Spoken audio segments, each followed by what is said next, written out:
I went through the tornado literally. I had gotten into a real small business, which was a packaged beer and hamburger store located in the 1400 block of Southeast Quincy. And I was working that night, and it was, if I remember, somewhere around 6:30 to 7. I was watching TV, but it's because I was kind of bored with slow business. And on the TV, they started reporting about a nasty storm coming toward Topeka. And then they said there was a tornado out southeast of town. So I was paying a lot of attention to it. Very soon, they started reporting damage, farms and so forth near town. And then the weatherman got really excited, and I think his name was Bill Curtis, if I remember. He went on to greater glories and so forth, the bigger stations. But he said, he was telling everybody, take cover now. And I thought, oh, this is a shame. It's going to hit the southeast part of town. And but it was coming toward Burnett's Mound, and I thought, I've lived here all my life. The tornadoes always hit Burnett's Mound, and it forces them to go over the city or something. And all of a sudden the TV started saying, it's going around the mound, it's coming down the mound, it's hitting things. And I thought, oh no, there's a lot of apartments and so forth over there. And about that time, the TV station started reporting heavy damage to that area, and it was doing terrible damage in residential areas. And I thought, oh, those poor people.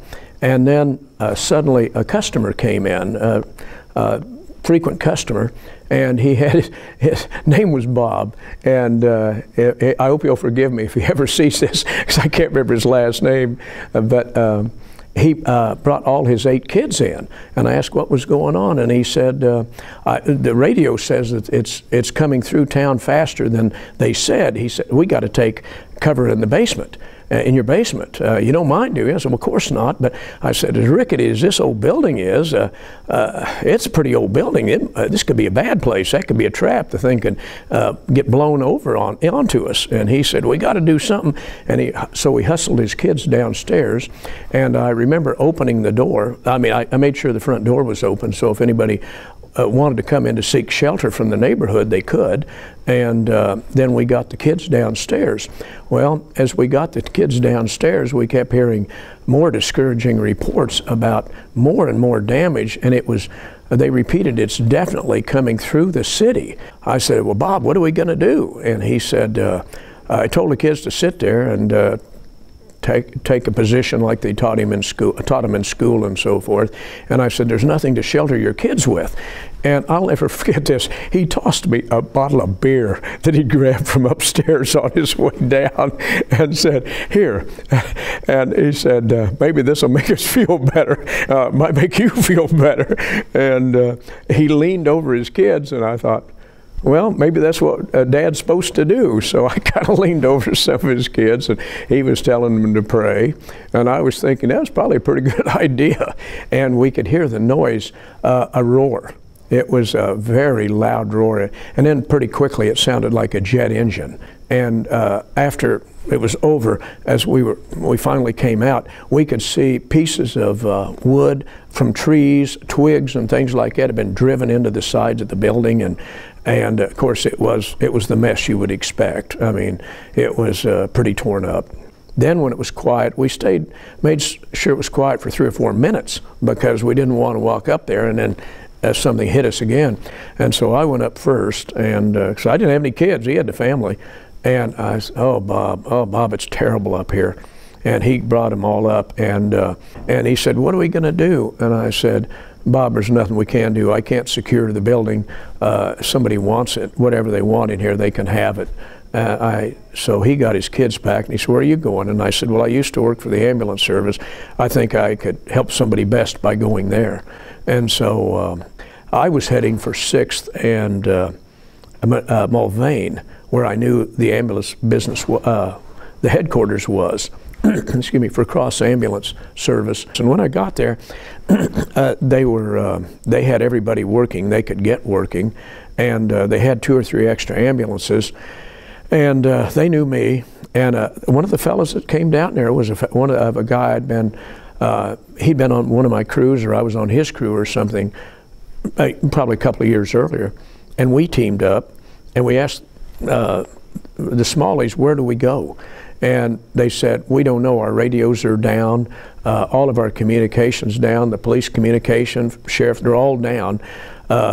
Just go where you think you're needed. We started out probably before 8 o'clock over there, and we worked on the ambulance crew till about 10:30 probably the next morning. It was really something. I was so impressed with our citizenry, because we ran out of gas, of course, for very long. We were just going back and forth. I have no idea how many people we transported, but there were a lot of them. I remember people in the streets. Like I say, I remember the one guy that had half a shirt on or something and sandals, and he was out there directing traffic and did a darn good job. Everybody paid attention to him, and when we'd be coming along with red lights and sirens, he'd stop everybody. And that happened several places all over town. And we'd get to a place, and people would direct, you're needed over there. And we'd go, and whatever it was, you know, we had flashlights for a while, but then they went dead. And we had people give us flashlights, their own flashlights. Hey, you need this? Well, yeah, we can use it. I don't know if I can get it back to you. Don't worry about it.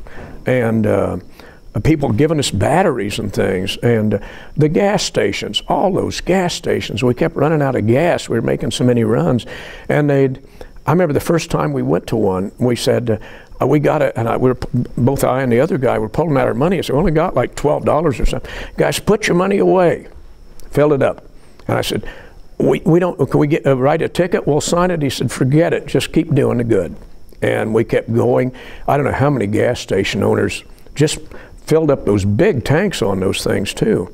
And like I say, we had other people that, well, I remember the Red Cross, the Salvation Army, in the middle of the night started coming out. You guys had anything to eat? Not in hours, you know. Well, here's something. It might have been a roll, might be anything. Everybody, it was amazing, contributing. That morning, I went back to, I was way too psyched up to sleep after, so I went back to what was my store. And oh boy, and I was walking down the street, and I said, well, I'm out of business, I guess it's all over. And I ran into a lady from the Salvation Army, and they came down the street, and they were passing out coffee and donuts or something to the residents in the neighborhood. And I said, I was talking to one of them, I said, you know, I got all this food in here. I sell hamburgers. I sell dozens and dozens of hamburgers every day, and I'm stocked up for the weekend, and I got hot dogs and all. I said, it's just going to go to waste. You know, power's out. And she said, well, would you be interested in donating it to our operation down at the municipal auditorium? And I said, somebody can use this? And they said, yeah. So I tested the gas, and the gas worked. So I said, I'll be glad to donate this stuff, but I don't know how many I can turn out in an hour. And she said, I'll get you some help. Of course, I was a young single guy at 24 or so.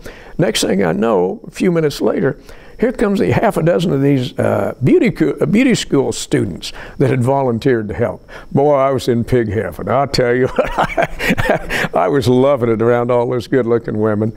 And we all cooked all that stuff up and made multiple runs. I think the Salvation Army was taking them down. We'd get 4 or 5 dozen cooked or 100 cooked, and they'd take them down to the municipal auditorium. And of course, it was pop. It was gone. I mean, I couldn't secure the building or anything. I might as well just give it away. So we donated all. I donated all that. You know, I don't know, about 3 o'clock in the morning, in the afternoon.